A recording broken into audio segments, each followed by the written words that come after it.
To the last class of the Sierra Club's Bay Advocacy Program 2021. So just a reminder, there is no class next week because next week is Veterans Day, Thursday is. And so spend that time to do whatever you think is appropriate for Veterans Day. You don't have to be here with us. So our last class will be the 18th of November. So that is the Thursday after Veterans Day and the Thursday before Thanksgiving. So we'll be doing a survey in our last class. So it's really important that you attend. But we'll also, just another incentive, we'll also be have a guest speaker. We'll have Brandon Dawson from Sierra Club, California, and he will talk about the Bay Tunnel or the Delta Tunnel project and protecting inlet flows to the Bay. So that's really important part of keeping San Francisco Bay healthy. So we hope you'll join us on our last class. We had a great outing to Mare Island this past Saturday, thanks to Myrna. We had about 25 attendees there to learn about the wildlife of Mare Island, and that included a heron rookery, I believe, and multiple osprey nests that we saw along at Mare Island, and also a lot of history too about Mare Island, including, and Myrna just joined, so I'm gonna slow down just a second, including a ghost story at the cemetery at Mare Island. So it's very, very appropriate for the last or the second or the day before Halloween. Yeah. It was very sad to see, though, that the evidence of mismanagement of the preserve by the city of Vallejo, including cutting down hundreds of trees. And so just a reminder, you'll be practicing your statements to the mayor and the city council of Vallejo. And I wanted to just put up one real quick slide to review that. And then I'm going to put up one quick slide to review East Palo Alto, and then we'll get on with the program tonight. So let me.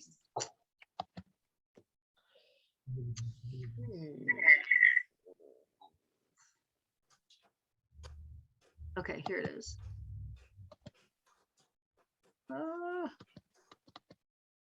Okay, first of all, Mare Island. Can you guys see? Yes. Okay, thank you. So again, this is the Mare Island Ask.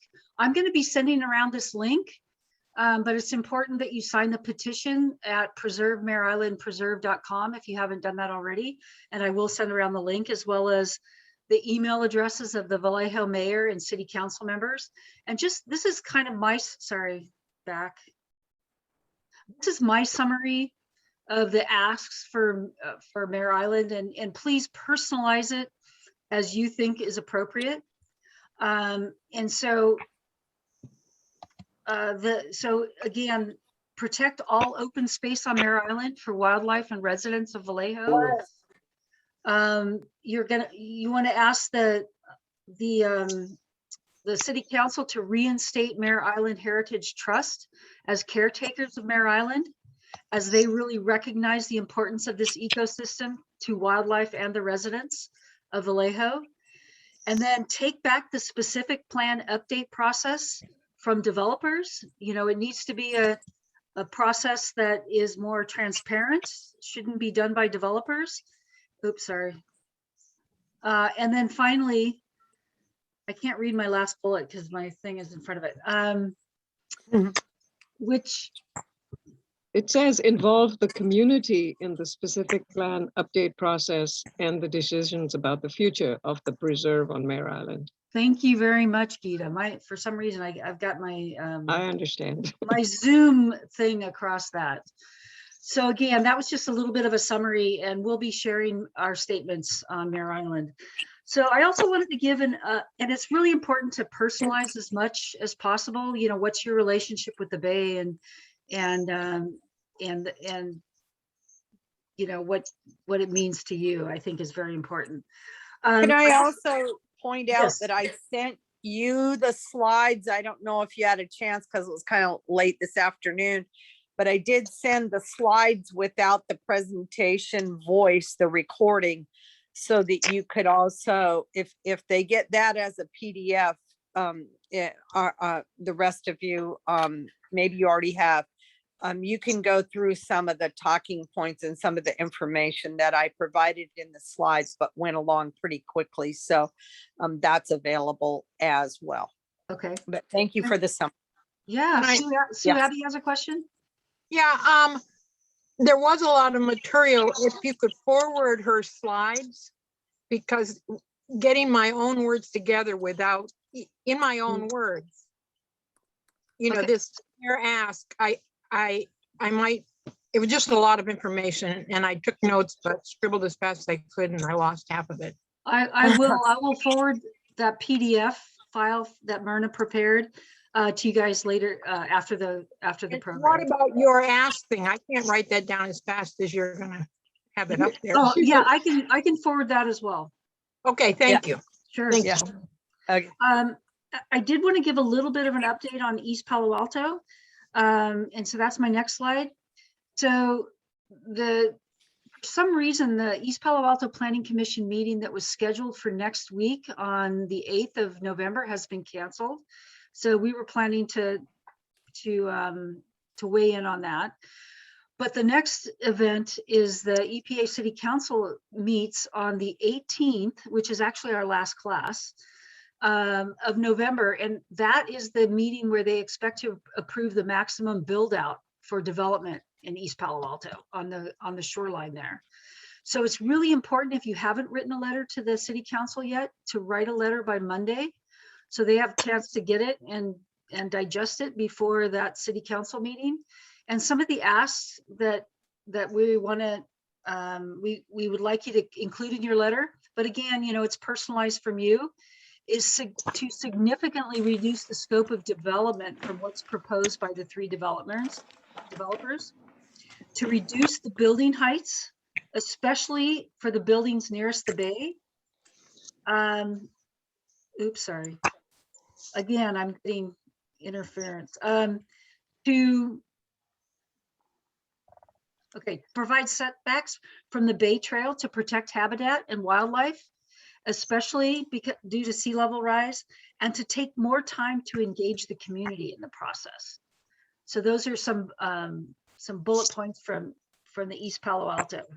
One thing Can that I just, oh, one thing I would like to add is, because it's a small town and because it's a very tight community and they're not necessarily open to outsiders, as they say, I think it's really important to preface your comments by saying that you have been involved with the program to look at the health of the bay with the bay ecology and sea level rise, and that as a result of that, you are concerned about the bay from, you know, the development in East Palo Alto, because it's all along the bayfront where they have these refuges.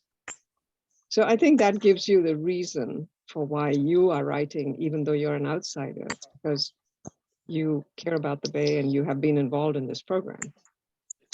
I think that'll make them more open to paying attention rather than dismissing you as, you know, one of those millionaire people from the outside, suddenly writing and telling East Palo Alto what to do. Thank you, Gita. Right. Was there another question? I thought somebody else.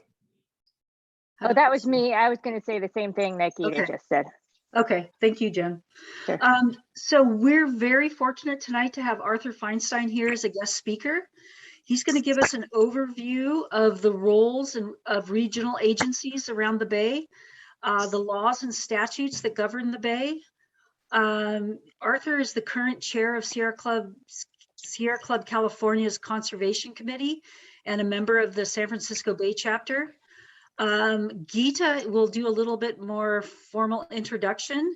After Arthur, then Eileen is going to run through the permitting process and show where advocates can get involved in that process. So I will turn it over to Gita. Thank you. Your I just introduction. wanted to say that, thank you, Arthur, for coming today. I wanted to let the class know that the Loma Prieta chapter was very, very fortunate to get a very generous bequest from one of our members. When he passed away, he left a really generous bequest, but he specifically said he's interested in taking an interest in the health of the bay and saving the shorelines. So we joined with the two other chapters around the bay. So it's the San Francisco Bay chapter and the Redwood chapter to hold hands around the bay and form a 3-chapter sea level rise, sort of bay and sea level rise and the health of the bay committee to work on how we could influence policy going forward into the next decade. And we invited Arthur to be the chair. He has a very long history of involvement with the Bay and a great depth of knowledge. And actually Arthur said he would do a self-introduction, since I probably don't know him as well as we should. So Arthur, it's all yours. Thanks, Gita, Susan. Hi, everybody. Nice to see you all. It's very encouraging to see 35 people interested in advocacy. Hi, Kathy. And so yeah, I've been doing this a long time, and so I thought I'd just tell you a few of the issues I was involved with, starting from when I really didn't know much about what I was doing to where I am now, where I'm sort of more working not as direct advocacy, but in policy stuff. But I started off, I guess in my mid-20s, I was at a meeting where Florence LaRiviere, who's the head of the Citizens Committee to Complete the Refuge, was at a meeting. And after talking about how important the Bay was, things like that, I suddenly had a job with the Citizens Committee to Complete the Refuge, very part-time. And that's when we were trying to expand the San Francisco Bay National Wildlife Refuge. It was at that time only like 5,000 acres of salt ponds. And the people who created the refuge realized that they also needed the uplands next to it, because when the refuge was created, Hayward was not Hayward and Fremont was not Hayward. They were just pretty much open space. And suddenly land was, development was coming down to the bay, and there are a lot of critters that don't just live in the bay, but live in the uplands associated with the bay. And so the refuge, we started a process to expand the refuge. And so that was my introduction to advocacy, where happily we had a legislator, Don Edwards, congressman, who was interested in the same issue, and he presented a bill. And after a couple of years, that bill passed and the refuge got an expansion boundary. And that didn't mean they had the land. It just meant that there was an expansion boundary that they could expand to. And that was around 20,000 acres, 30,000. And that's where true advocacy started, because now the entire shoreline from Oakland down to the San Francisco Bay Refuge in Fremont is now all publicly owned. Back then, it was all development oriented. And yet, how do we get that change? That's sort of what we're going to be talking about today, which is how can you make actual massive land use changes through advocacy? And that goes the same for small changes, which is what most of us work on. And usually the best way to make these changes is at the local level. And we just saw 2 examples, Mare Island and East Palo Alto, where that's up for grabs at the moment. But if you can get local government to make a land use decision, that's it. Then you've sort of got the brass ring, because you can't develop if the land is not zoned for development, things like that. But changing the minds of local governments is not particularly an easy task. They're usually very oriented towards growth, because that's where their tax dollars come from. And they're responding to their to the public who elects them, and also to the people who have money in their communities who support them when they run. So it's not easy to get a change in local government. And then the question is, where do you go from there when what local government is proposing is going to have a real impact on wetlands, waters, and wildlife? What's your options? Because they have the green light locally. And that's where what I'm going to be talking, and Eileen are going to be talking about today, which is we have a whole bunch of different agencies, federal and state, whose mission is more or less, depending upon the agency, the protection of the resources in our country. And while they're not a whole lot easier than local governments to get to see your way, because they have a strict number, they have strict rules and guidelines and laws that determine what they can do. And at the same time, their staff responding to the public, they are often influenced by money and power politics, as are most things. And so it's usually not the easiest thing in the world, except for some agencies who are specifically oriented towards doing the right thing as far as we're concerned. With other agencies, it's a hard battle, just as hard as at the local level. The difference is, to some degree, is that they have to follow laws. And because it's a legal process with them, you can sue them.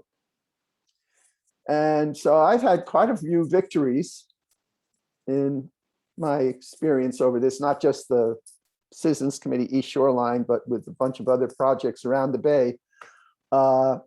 Usually we had success as a result of litigation, but that litigation was only possible because there were laws that govern the agencies and you can sue over those laws. So, and for local governments, the one key legal issue there is the California Environmental Quality Act, which I figure you've probably discussed previously. And so there, even if your local government does the wrong thing, if they are approving a project that's had an environmental impact report done, and it's a flawed report, which they often are, you know, if you can figure out how to get funding to hire a lawyer, or you get a pro bono lawyer, you can sue over CEQA, because CEQA is designed for the public to sue. It's a public enforcement law.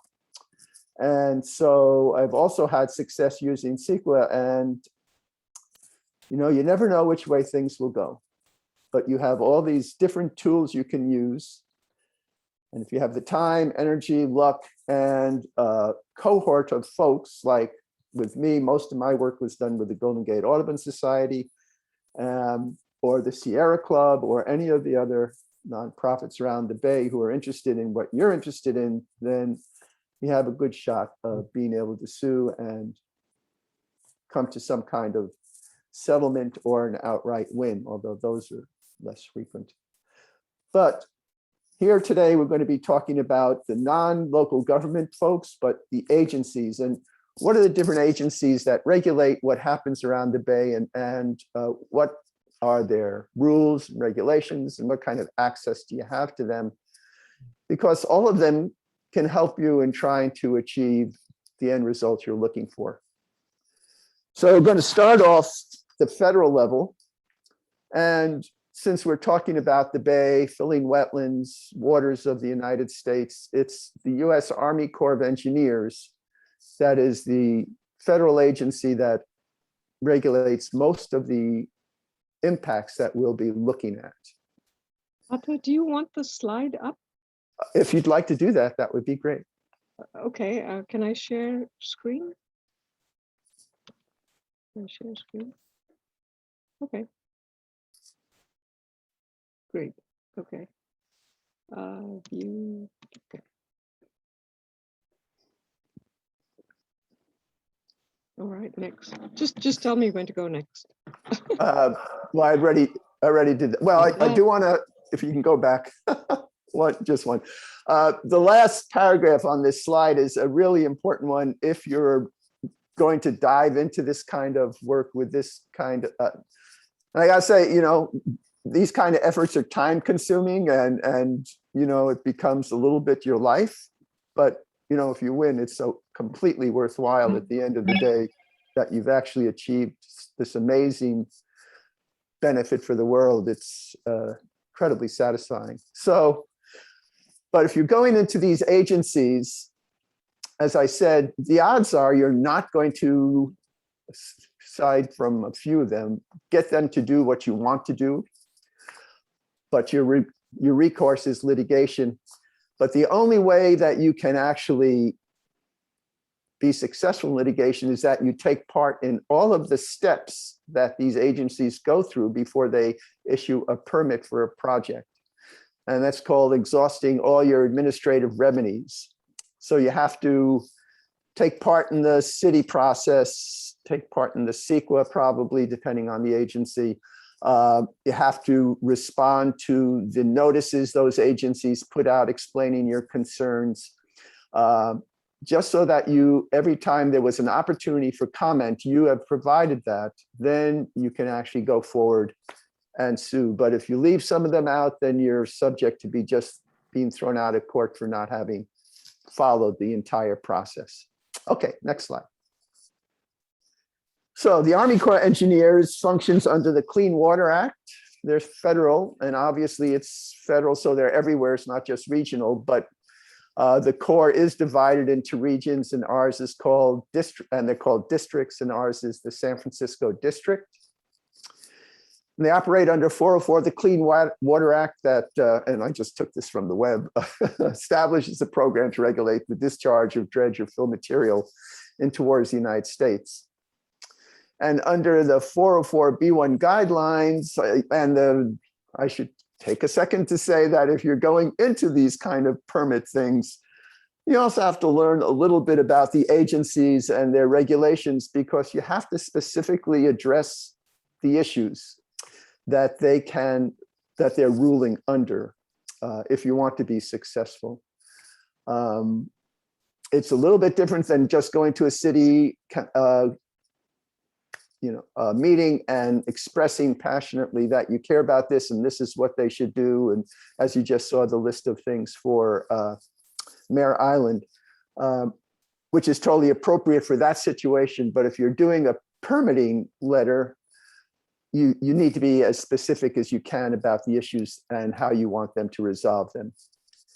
So under the 404B1 guidelines, and that's why I'm going to be a little specific here so you get a sense of what this all means. The 404B1 guidelines describe the permit process for the Army Corps for special aquatic sites. And there's around 8 or 10 of them. The ones we're interested in are wetlands. Mudflats and wetlands fall within that category. And if your issue is impacting a special aquatic site, then the Corps actually has permit denial possibilities, and it's a very strict process where the applicant first has to show that the impacts are unavoidable. We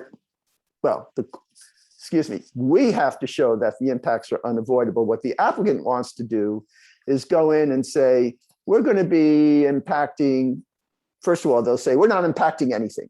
And then you're going to go in and say, well, no, you can see there are wetlands right here, and they're going to fill them with earth, and you're going to put a building on it. That's an impact. So that's sort of an easy one.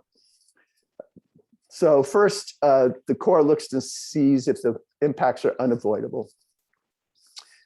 Secondly, if they are unavoidable, the Corps has to look and see, well, let me go through this. Then if the impacts are avoidable, the project may be redesigned to reduce the amount of impacts. And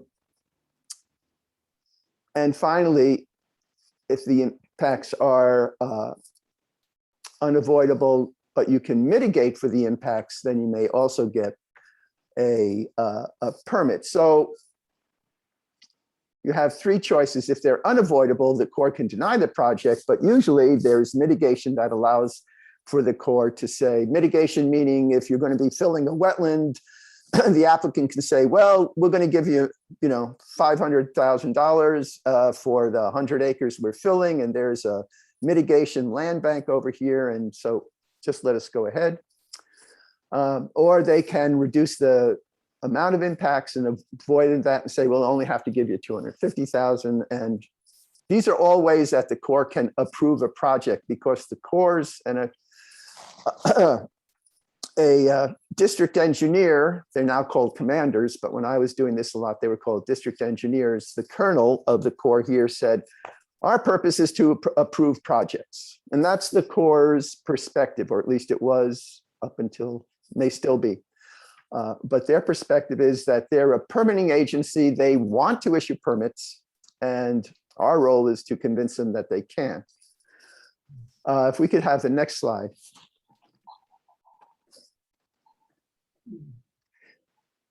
However, if we cannot convince them that the project should be denied, there are still alternatives. And one is section 404C. This is an EPA component, because the EPA is actually over the Army Corps federally, over waters of the United States. And under that 404C, the EPA can come in and veto a Corps permit and just say the impacts are too extreme, the mitigation is inadequate or inappropriate, and we're denying this project. There's really not an appeal for that very much. They do that almost never, but they have done it. And once in a while you can get it to do it, and it's always a hammer hanging over the head. And I did want to say that in terms of the Corps wanting to approve projects, they approve 99% of the permits that come before them. So they are a permitting agency, but they do try and reduce the amount of impacts and get mitigation. But from our perspective, we don't want those projects, period. So we prefer to see nothing there. And in terms of the process for what you, so let me finish. EPA can veto, rarely happens. Corps approves permits most of the time. What is our recourse after that? And again, it's litigation. You can sue the Corps over the permit, and then it becomes a difficult but not impossible task to override a Corps determination. 30 years ago, the Port of Oakland wanted to fill a site in San Leandro Bay that had been filling it on and off for 30 years, and finally decided it wanted to use it for a trucking center. And this was right next to the East Bay Park District's Martin Luther King Regional Shoreline Park. And we heard from a park ranger that the port was planning to fill this, and that there were lots of seasonal ponds there that ducks were in constantly. So it was a very rich area, actually, which San Leandro Bay is for wildlife. And I was the president then of Golden Gate Audubon, and started looking into this. And I actually found, so we complained to the Port of Oakland and they ignored it. We asked to see the permit, and it was sort of a confusing situation, because it was something where they didn't want to actually, they didn't want to take jurisdiction over it. They were saying it's not wetlands. And so I found some very young, eager lawyers, and we sued the port for 10 years. And we went to the Supreme Court 3 times and were sustained each time. And finally, we had a judge who said, to the port, these guys are going to get some of that land. The question is, how much are they going to get? And we did a settlement where we got 2/3 of that area preserved, and it's now a really great tidal marsh with endangered species in it, etc. So you can sue the port, the Army Corps of Engineers successfully, but it's a heck of a lot of work. But that's often how these things are resolved. Okay, so maybe we go on to the next. This is back to the state now. The Army Corps is really your federal agency. There are others, the National Marines Fisheries Service. Well, I'll get to those later. Let's go to BCDC, which maybe many of you have heard about. I'm not sure, but that is, BCDC was the precursor of the Coastal Commission. Back in the 60s, there were proposals to fill San Francisco Bay just about entirely, just have a little stream running down from the Golden Gate down to the South Bay. And there were a bunch of people. This is how Save the Bay was formed. There were the three women, Sylvia McLaughlin, and I'm going to forget Kay Kerr and Esther Gulick, who went around and got everybody excited about what's happening to the bay. We need to do something. There was a radio personality who had a talk show who spent a year just pushing the fact that something needed to be done to save San Francisco Bay.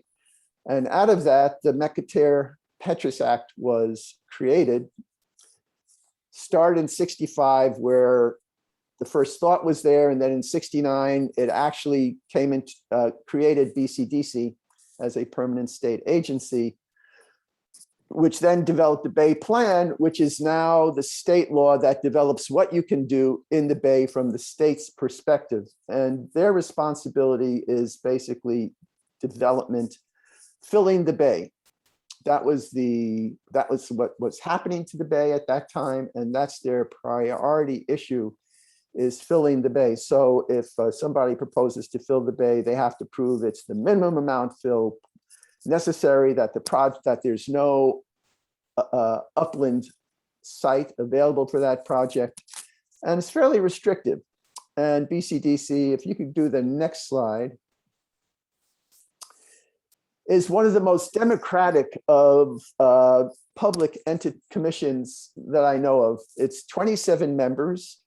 Most of them are elected officials, and this differs a whole lot from most other agency oversight committees or commissions. Usually they're appointed. For example, our regional water board that I'm going to get to later is appointed by the governor. All of the commissioners are appointed by the governor. So they're political appointments. The public has really no direct impact on the commissioners. You can't vote them out of office. BCDC, while it's going to be a rare day when you vote, when somebody loses their seat because of what they did on BCDC, nonetheless, they are all, many of them are, office holders who have run for office and understand that they need to please the public. So just go back. It's worth going through because these are folks that everybody can easily advocate before. And so the governor appoints 5, including the chairman, the vice chair, and then you have the state assembly, state rules committee, each appoint 1. Supervisors from each of the 9 Bay counties appoint people, and then cities appoint people, and often they're the supervisors themselves who sit on these positions. And then there are 5 state agencies and seats for the heads of 5 state agencies. And then there's a seat for the Army Corps and the US EPA. The last 2 don't get to actually vote, but they're certainly welcome to be there. Okay, if we go on. So usually if we're talking about shoreline development, BCDC has a role if any kind of fill or dredge is necessary. Their jurisdiction is the high tide line. And they also have jurisdiction over 100 feet above the high tide line, but that jurisdiction is restricted to feasible public access. I've been in many meetings where advocates have spent months preparing to fight over BCDC over adjacent uses. And it's a lost cause because they simply have no regulations over the shoreline. They just can say you have to have a trail, but they can't stop development. But right up to the high tide line, if anybody wants to put dirt in the water, then you got a problem. They also identify water-oriented uses like recreation airports and wildlife areas. And there's around, I don't remember how many there are now. There's not a whole lot of those identified, but when they are identified, then BCDC has jurisdiction over the uplands. So if you have a wildlife area that includes a wetland and associated uplands so that people can get there and walk around as part of a park, BCDC has jurisdiction there. And if it's a port area, BCDC has jurisdiction. So that is the one time where you can get to BCDC in terms of on land impacts. And I think Eileen is going to talk a little bit more about how you actually advocate in front of them, but they have commission meetings, used to be in person, now it's online, right? The first and third Thursdays of every month. And anybody can talk. And so it's a really great place to start feeling you're getting a sense of what it's like to advocate in front of a commission, because it's very open. You might even know somebody who's sitting on the commission because, again, they're political people who you voted for and might have seen. And if it's an issue that's of interest to you, it's a good way to get your feet wet in terms of, as I said, making a presentation before a commission, getting a sense of what it's like. And their staff are very friendly, very open to talking to people. And hopefully once this pandemic goes away a little bit, meet with them one-on-one, which is very helpful. And again, they're usually quite responsive. All right, let's go on. How am I doing? I'm going long, right? San Francisco Regional Water Board is perhaps the friendliest for us of the agencies that I'm going to be talking about, because their mission is all about making things better. Their mission is to improve water quality. And that includes, because the State Water Board has adopted a dredge and fill policy that's much like the Army Corps. They have a policy that you shouldn't be filling wetlands, you shouldn't be filling the bay, and that wetlands are actually good and important for us. And so the regional board is often one of our best friends when it comes to projects. If you're commenting on projects and there's any kind of way you can drag the regional board in, it's a really good tool. And one example is a site called Mayu's Landing, which is exactly opposite the entrance to the Don Edwards San Francisco Bay National Wildlife Refuge down in Newark. And Mayu's Landing, well, it is right now a community, but they wanted to expand way back when. There was still a considerable wetland to the south of the housing in this area. And it had salt marsh harvest mice and ponds that supported wildlife and ducks and others. But they were proposing development. And the city of Newark has never seen a development they don't like. And so they had the green light from Newark. And it was a seasonal wetland. And at that time, and it's still the case, there's a lot of controversy over what is and what isn't a water of the United States when they're not tidal waters. But if they're cut off from the main body of tidal waters, it's harder to get a jurisdictional determination saying these are waters of the United States. And so we had a hard fight there to save Mayu's Landing. And one of the things that made it possible was the regional board, who questioned the CEQA document that the city was using to permit the development. And while that was going on, we had a chance to continue to push the envelope over endangered species and the Army Corps, that it really was waters of the United States. This went on for a while, but ultimately we were successful, and that's now part of the National Wildlife Refuge. So if the regional board had not challenged the CEQA document, we would have lost that. And we now have housing where right now we have salt marsh harvest lice. So you always have to try everything and work with every agency you can, but the regional board is a great one. And it has a lot of power, actually. So it was regional boards were established by the Porter Cologne Act in California. And under the Porter Cologne Act, regional boards and the state water board are supposed to protect the waters of the state as opposed to the waters of the United States. And they define the waters of the state as everything that's wet, including groundwater. And so when it comes to jurisdiction, the regional board has a much broader jurisdiction than the Army Corps of Engineers does. Now, 4 years ago,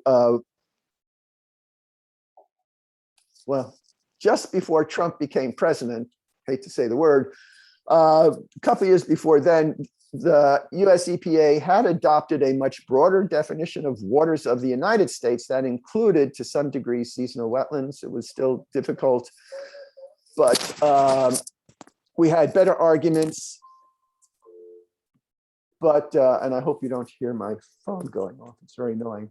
But once Trump came in, he rejected that definition of waters of the United States and created a very restrictive definition of waters of the United States, which basically said if you're not a part of the bay or the ocean, you're not a water. And so they are redoing that definition now. I don't think it's gone through all the steps federally yet.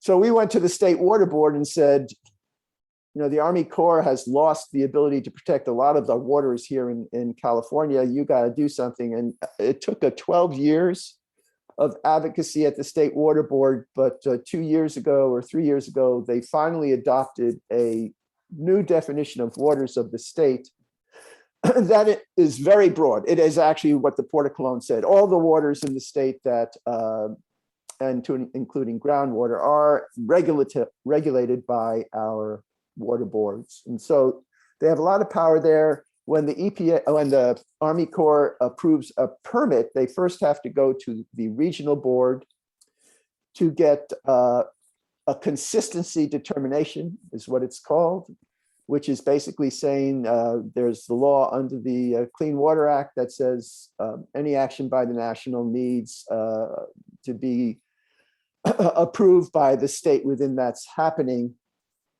So the regional board can contest a Army Corps decision, and then it goes back and forth and ultimately to courts often. So I think that's enough of the regional board. So those are the main actors. The Army Corps, BCDC, and the regional board are your permitting agents over every impact to wetlands. And one way or the other, they can all play a role. There are a lot of other agencies that can come into it, but they have very restricted roles. So the US Fish and Wildlife Service, for example, has the Endangered Species Act. And so if there is an endangered species on a parcel, they can do a jeopardy opinion, it's called, and that kills the project. That is saying this project here is going to jeopardize the existence of this species, you cannot do it. They used to do that when I first started with a little bit of freedom. Nowadays, I haven't heard of a jeopardy opinion very much at all lately. We used to get them a little bit, but it's a great hammer to use on developers to restrict how much they want to do. The Coast Guard, you wouldn't think the Coast Guard has any interest in wildlife, and it doesn't, but it does. But it does regulate the waters of the surface waters of our bay, but only for safe navigation of vessels. So they are mostly not very much help. Oddly, the California Public Utility Commission has a role because it regulates ferry service on the bay. Ferries actually can create a lot of impacts to wildlife and to habitat when the Water Emergency Transportation Agency was created. I was on a blue ribbon task force that created that in a way. We had them do a CEQA document, which did show that there were significant impacts. And since then, they've done other studies. And so what's come out is that we know that ferry wakes, if they are consistent in a route, will create a dead zone for water birds. They just don't go there. And that's around 1,000-foot wake on each side of the ferries, because they have considerable wakes.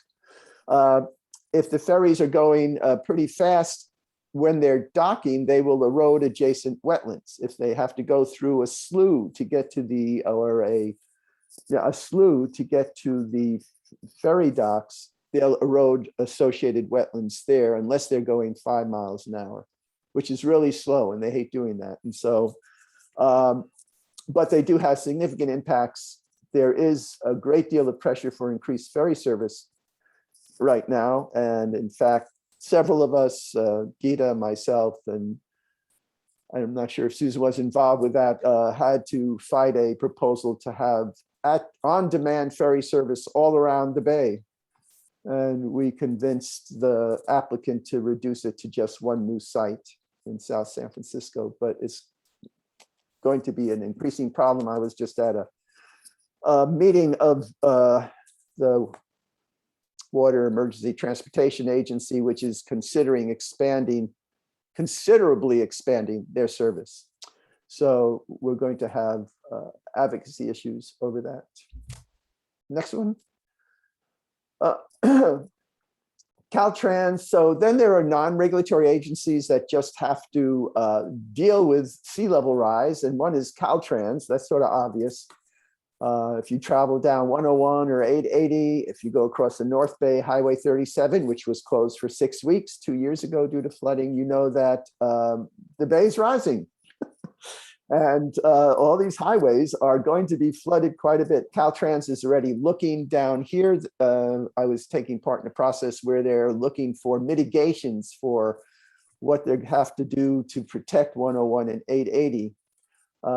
At Highway 37, they've been convinced that they probably have to raise their highway to make it a causeway because there are critical wetland habitats inboard of the highway, and as sea level rises, it's going to kill the outboard, drown the outboard marshes. And if we want to save our wetlands in the bay, they're going to have to raise the road and on a bridge basically, and allow water to go back and forth so those wetlands can migrate upland. And they're agreeing to do that. That was another advocacy effort that around 20 different environmental groups were taking part in. It's not done yet, and we don't know what they're actually going to do, but at least they've included that in their goal statement. I think I left out a couple of this in terms of regulatory, which Eileen reminded me about. One of them is the National Marine Fisheries Service under NOAA. They regulate, salmon and other fish forgetting the word, that go both ocean and up to stream. The U.S. Fish and Wildlife Service regulates this non-anadromous fish, the fish that just live in rivers. They regulate those. NIMS regulates the others. And we do have streams, of course, coming into the bay that salmon come down, or steelhead. And so, but they have a very restricted scope. They're only looking at what's the impact on the fish. So, sometimes they're friends, sometimes they're not.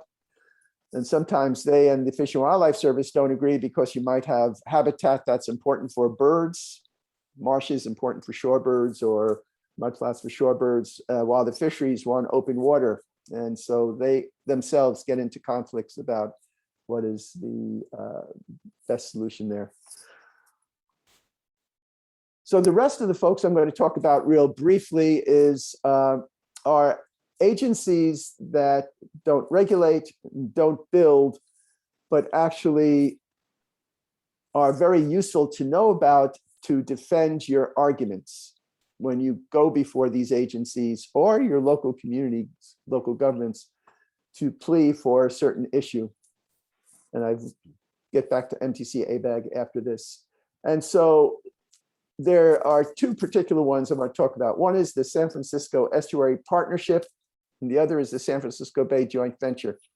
The Estuary Partnership is an EPA created entity that is public-private. It has developers, it has chambers of commerce, agriculture, and environmentalists, and agencies all on their board. And the role of the Estuary Partnership is to develop a comprehensive conservation management plan for the estuary. There are, I think, 27 national estuaries around the entire country. Estuaries are pretty unique and extremely biologically rich. And so the mission of the Estuary Partnership is to determine how do we make sure that this bay is as successful as a resource as it can be.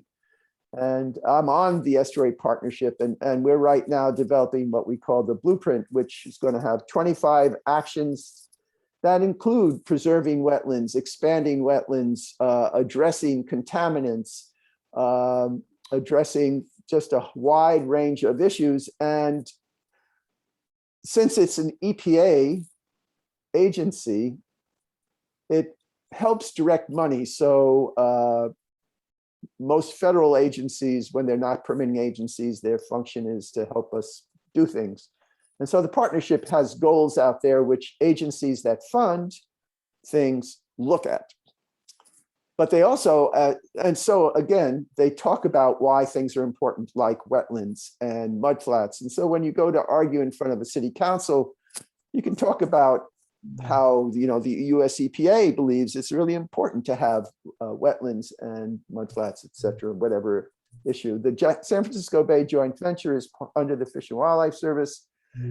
And they are basically a funding entity and a planning entity. So, and I sit on their board too. So joint ventures identify through an implementation plan what needs to be done to conserve habitats in an area so it sustains. They started out as duck preservation in the 50s. Duck populations were crashing. And the Fish and Wildlife Service said, well, our process is not helping. We're going to lose all our ducks. What can we do? And they decided to create private-public partnerships, again, like the Estuary Partnership. And here, joint ventures have private entities and public entities. And we set acreage goals for what kind, for wetlands, for mudflats, for different kinds of habitats. We set goals for numbers of critters, for example. How many diving ducks do you want? I don't think we're doing it now, but we used to. The value of the joint venture and the Estuary Partnership is if you have this is the good fun kind of advocacy, not to kill the project. This is make the project happen advocacy, because we can do both, you know, and right now we need to be doing lots of restoration work. And there's an agency called the Restoration Authority, San Francisco Bay Restoration Authority, that by 77% of the vote, it was a Bay-wide ballot measure, has $500 million over 15 years, I think it is, to spend on restoration activities around the Bay. And they have a grading system for what projects get the money. And if you get approval from the San Francisco Bay Joint Venture, you get a check mark to help get you that number of check marks that you need to get funding from the Restoration Authority. Plus the Bay Joint Venture gets you federal funding so that matching funds are available for other funding sources that demand federal funding when you want to do something. So it gets very complicated. But the benefit of both those is they have documents you can point to that say, if you're trying to save a project, this is really important. You can look at it right here on this map. And at the same time, you can also go in if there's a restoration project that's being proposed and is trying to figure out how to fund it, you can go to these guys and get support for that. I think I should probably stop now. There's lots more, but I know Eileen is got a lot more to say, and so I'll stop. Thanks, Alto. Eileen, can you do your own slides? Yes, I can. Okay. right. So. Thanks a bunch, Arthur. We'll get to Q&A after Eileen does her slides, and then we'll have a short time for Q&A, right, Susan? Okay, hang on here.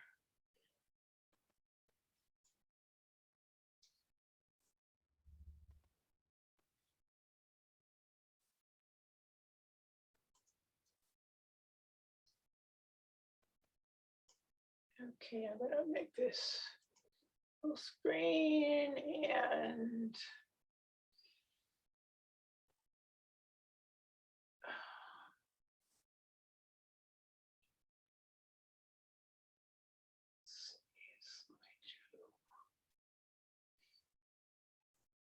right, so hi.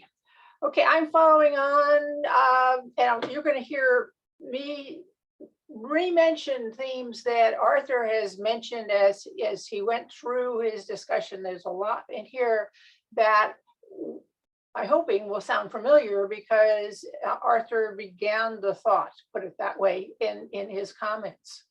And what I'm doing here, and I want to take us back, and we're going to stick to regulatory agencies in the purposes here, but that we will have, this is about after a project has been approved. And, you know, so, and it's aside from doing any lawsuits, we're not going to get into that, but it's a project that's going to need some permits. One permit, more than one permit. So that's the place where we're in right now. If you're an advocate and you've been trying to get a project to become what it should be, and maybe it got through the approval process and it's still not there. And so now we're looking at, can we use the permitting process to make further modifications to this project so that it's not maybe as offensive, and that's usually the route that we're on. I'd just like to point out though, when we look at what a permitter is, and sometimes we lose track of this, and as Arthur has mentioned, these are agencies that apply and enforce environmental law. And so these are the laws that advocates like Arthur and others since have fought to get established into law. And we are looking to have these regulators apply them. So that is, you know, I sometimes people are talking about regulators as being the devil, and it's generally the developer side or the lead agency side, because they haven't done their homework or other reasons. And so, but these are the agencies that can help get a project back to a place where it is far less impactful. So let's go to the next slide. All right. So this checklist, you're going to see there's things in here that Arthur's already mentioned, but it's a stepwise checklist. If you've got yourself in this situation, how do I get going with working with an agency? And if you're just beginning to do this might sound like a lot of difficulty, but it becomes more natural as you get used to it. We sent out to you a list today of a partial list of the permits, permitters, and acronyms, which is only partial, but you could be before a lot of different different regulators depending on what the issue is, and some smaller ones to others. For instance, if you have a project that isn't going to a standard regulator, usually they're at least going to have a conditional use permit from the city in which it's located. And you can get letters and communicate with the city to get the city to enforce its own ordinances, which are regulations. So even in that case, it's something that you can do. But so whatever is going on with the project that you're just coming out of, figure out which agency or agencies they're going to be dealing with. And it's usually not as difficult as that long list would imply. So, which you might want to do as a helper, not all agencies, in fact, the bigger ones have them, but they have these, you can link to public notices, and I put links in here, and you'll get this slide sent to you. And it has links to getting yourself on lists from the Corps, lists from the Water Board, and you can subscribe and be, for instance, on the Corps will let people know about, when they send out a public notice on a project. And so that you have, which gives you notice that it's time for you to look at that if it's one of interest to you, to write a letter. They usually a 30-day there. The Water Board has, will publish its temporary orders that it's making against, or permits that it is making for a particular project. And there again, it might be an opportunity for you to be able to submit comments that might help to maybe adjust some of the contents. There was, there's a lot of reasons that things don't go well. I just like to, Arthur talked about it's how rare, maybe it's 1% of the time that the Corps denies a permit. But one that I worked on that was denied was in Alviso, and it was a project of Valley Water. And they were proposing a project on Alviso Slough. And it was one that was expanding the slough so that the South Bay Yacht Club would have a bigger dock and better, more usable side of the levee there.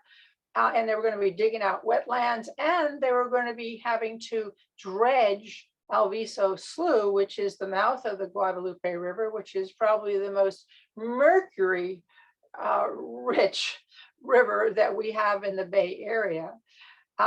So what Valley Water in its documents didn't say to the Corps, nor to BCDC, because that levee was a trail, they didn't say that all of the use of this expanded dock and for boats and some other use where you could maybe bring up kayaks on land were going to be underneath the control of the yacht club.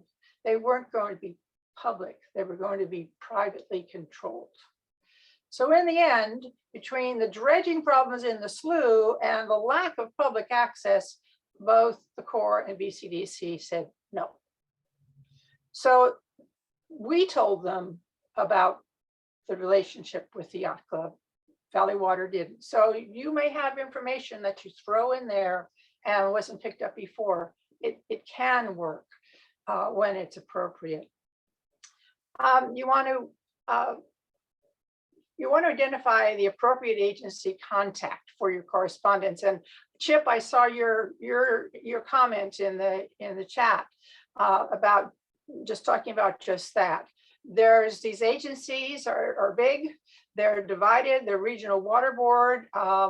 Usually I'm talking to people who are working with the wetlands on the shoreline and for water quality, but I worked with a division that handled landfills because gosh, we have a lot of those by the shoreline. And there's another area of the agency that works on toxics. So you need to know in a particular agency which group you need to be talking to and get the name of the person who most helpful will be handling this permit. Then you want to, before you go in and you contact them, go back over your list of issues, make sure you're organized, make sure you know what you want to cover so that you can raise those with the agency in a very precise way. You can also request a meeting, and it can be a phone meeting. I've been to in-person meetings with the staff that would be handling this permit. And that's only if you think you need it, but it can be very helpful to understand the potential of agency action, if any. What will they be looking at is this concern that you have something that they would evaluate? You can't ask them for an opinion. They won't give you that, but they will give you lots of answers to questions about what they do. So if there is a concern about issues on a certain part of the shoreline that you think it might be doing that, they might tell you that they would be wanting to look into that further, which is a good thing. And so, but you can understand before you write what is going to be important to put in what you write. Then you want to make sure you're writing timely correspondence that factually presents current concerns. On the first point, timely, it just depends on the agency. Corps of Engineers, as I said, puts out public notice and gives you 30 days to comment on the public notice. And, on the other side of the coin, let's say the water board, the applicant may put their application in right after they get approved by the city or whatever legal jurisdiction is.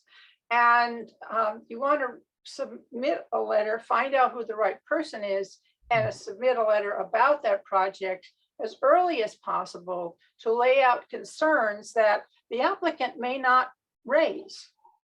So this is something that you want to be factual. Remember, this is about law. We talked earlier in our course here about writing letters to city council or making comments to council or writing a letter to the editor and saying it's, you know, in those situations, it's okay to show a little emotion, some passion, and you know, try to, you know, words of persuasion. But in these letters, you want to lay out the facts. You want to give them things that you hope they can work on and using it in conjunction with the law they have to apply. So you just go right to that format, and you know, however, you know, that's the way you want to make sure you communicate. In your letter, you can ask to receive copies of subsequent agency correspondence with the applicant, and this has been particularly helpful from the Regional Water Board. Not every agency does this. The Corps of Engineers is not so much cooperative on that side, but since I'm just using those two for our examples here, but they may send you a notice that you know, that what they call a TO or temporary order, which is the draft permit, that it is available. They either, you know, sometimes I've had, you know, the staff send it as just per request, or they'll say, well, it's posted on, you know, on the website here. So but you want to know when it comes out, because those are temporary, and you can comment their temporary status. Draft status means you can comment on that draft permit if in reviewing it you find that there's certain concerns that you still feel are not resolved or addressed. Then you can still come back with comments there, and we've seen our comments make some changes.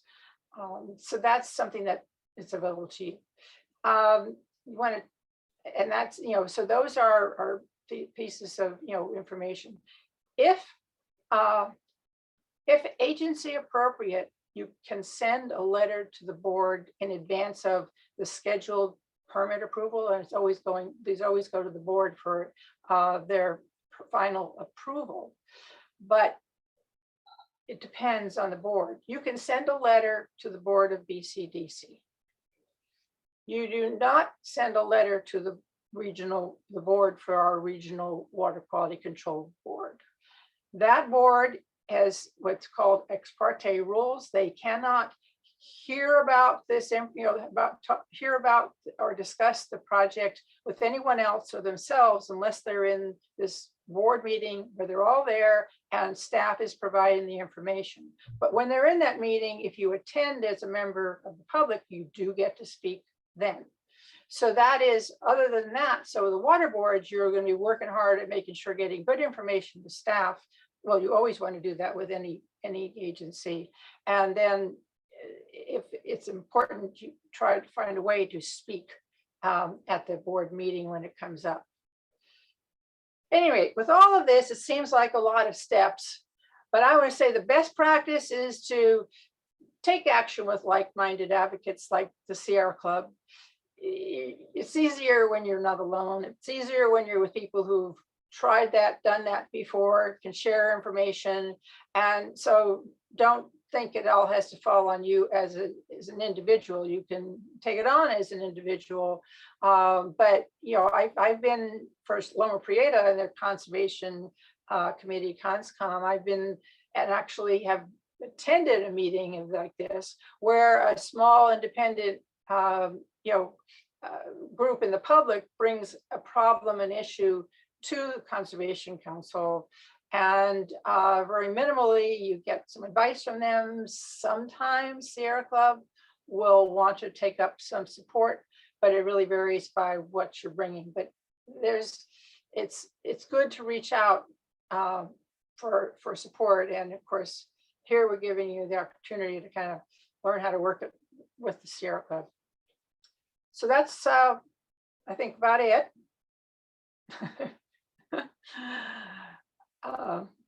And we can stop sharing, and I'm open for, people have questions. Let's go. We do have a few minutes for questions before we do breakout rooms. So if you want to either put your question in the chat or raise a hand. I think I see one hand raised or just disappeared. No, don't see it. What do we have in chat? I just put one in chat because you're right. There's a lot of wealth of information, which is great. How do any of us that are sort of newly coming into this, kind of what suggestions, and maybe that's what we're going to talk about later, but what suggestions do you have for any of us to get in and maybe help some of the issues that you're working on, but learn through that to be more effective? Can I say something to that, Susan? Go for it, Gita. I just wanted to say that thanks for asking that question, Barry. It's something that actually leads into something that we were hoping to do, that we're planning to do, which is we're planning to actually do a survey, and Susan will talk a little bit about that. And, to ask people about what they want to do as follow-ons and so forth. So Susan, do you want to just touch base on that? Well, I think that we have that plan for the last class. So 2 weeks from tonight, we'll do a survey, and we're hoping to give you some options and to follow up with people depending on where their interests lie. Right, and last year we did actually continue with a cohort of people who followed on with the campaigns that we had started during the class, and were very effective, in fact, because campaigns don't end the day that we end our class. They keep going, as Arthur has so pointed out. Arthur, you have your hand up. Unmute yourself. Yeah, there we go. Every Sierra Club chapter has a conservation committee or committees. The Bay chapter really doesn't have a conservation committee, it has a bunch of different committees focused on East Bay public lands or whatever. And so if wherever you live, you want to work on a project, you could find out online which chapter, what committees the chapter has that might be useful. And they're usually very open to bringing we're all delighted to see new faces because there's never enough folks to do the job. And that's a great way to just sort of figure out what can be done, who would be interested in working with you, stuff like that. That's true. The Conservation Committee, which is the umbrella over all the various committees or various action committees like wetlands and sustainable land use and transportation. We're all under the umbrella of the Conservation Committee, which meets monthly on Wednesday nights. And people have said that by just attending those and listening to the wide variety of issues that are brought up, because all the subcommittees report to that, they get a very good sense of the complexity of issues and which areas they might be interested in. And campaigns come and go, you know.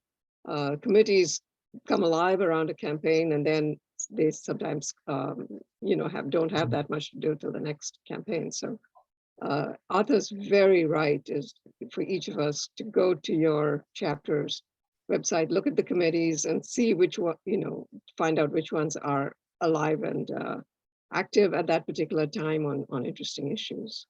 That's one approach. And then the other one is what, you know, Susan just mentioned, that we're planning to do a survey and see how this group might want to keep going on some of the campaigns we're working on that will have regional,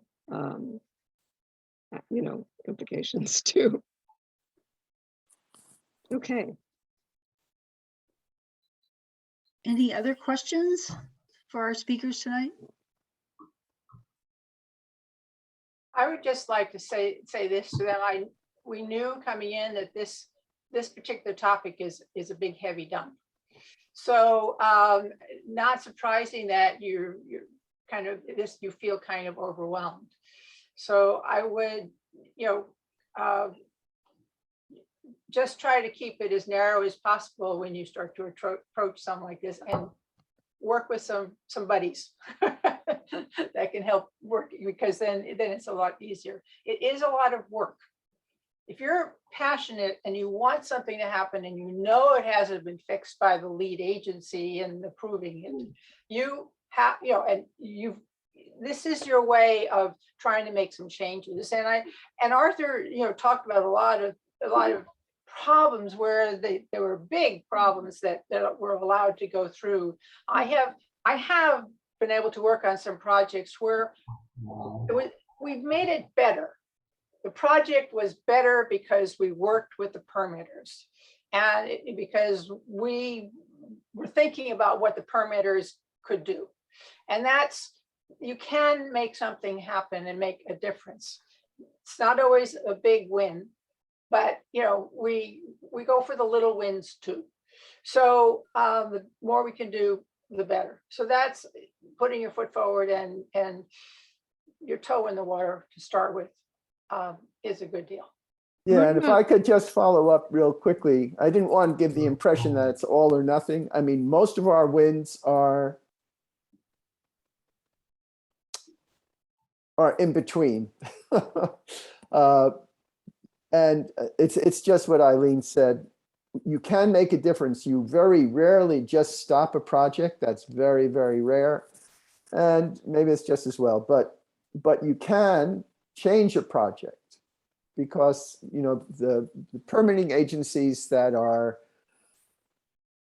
BCDC, regional board, not the Corps so much, but BCDC and the regional board are both designed to save the environment. And so when you go to them, they listen to you, they want to make the projects better and less impacting, and they will work towards reducing the impacts. Maybe they ask the project to shrink in size or not to go as much in this direction or that direction. And so, but they need to have the support of the public to do that. For them just to do it, it sounds like the staff is taking a position, which they're not supposed to. They're supposed to be just looking at a project and working off what's presented to them. If they don't hear the public saying there is a problem, they're not going to make that problem unless it's glaringly obvious. Oh, you're going to take care of an endangered species habitat. Then they have a legal reason to do something. But if it's questionable on the, in terms of the legality of it, but in terms of the overall impact, it's pretty clear it's going to have significance, they might be cautious. But with the public behind them, then they're freer to go to the applicant and say, the public is saying that you need to shrink this project, and we think so too because of these impacts. So you give them the ability to go forward and do things. So you can make a difference. You just have to speak out and let them know that there's a problem, and you might be pleasantly surprised. Myrna, do you have something short that you want to say? You're muted. You're mute, Myrna. Oh, I'm sorry. Yeah, it was so good to mute myself. I just want to remind people that projects like ours at Mare Island, because we have the beauty of using tools like Zoom, we don't have to all drive up someplace or down somewhere.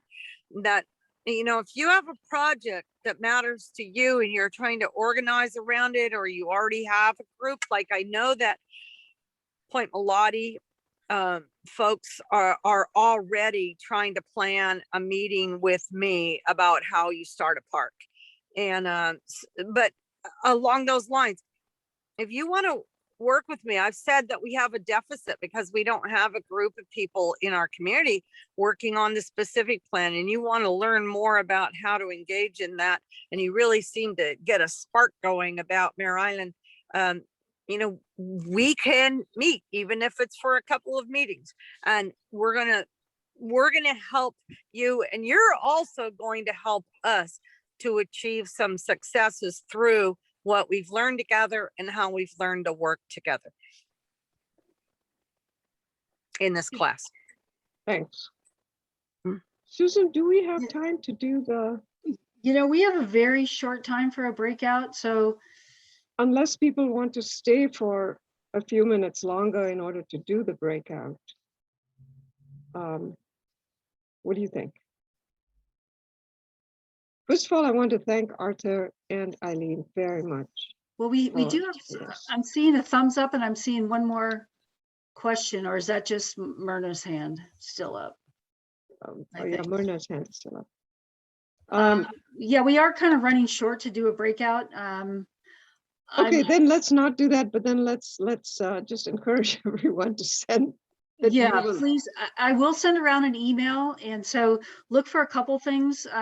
So the slides that Myrna prepared, the couple slides that I prepared tonight, both Arthur and Eileen's information I'll send around, as well as email addresses for Vallejo City Council and Mayor. So I'll send those around.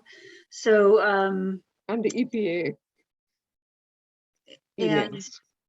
and the EPA emails for Sending letters to the, Uh, for the 18th. Yeah, the ones. you- oh yes, I was thinking environmental, yes. Yeah, please yeah, go. yeah. Oh, not environmental. Not the yes. regulators. So look for that email, and take care. We'll have a 2-week break, but stay safe, everyone. Okay, All right, great. Thank you all. all right, thank you. Thank you. Thank Thank you. you. Look forward to seeing Okay, everyone next Yeah, time. Yeah, yeah. Thank it was- you. Good yeah. night. It was yeah, Night. Night. great presentations. Yeah. Yes. Thank you.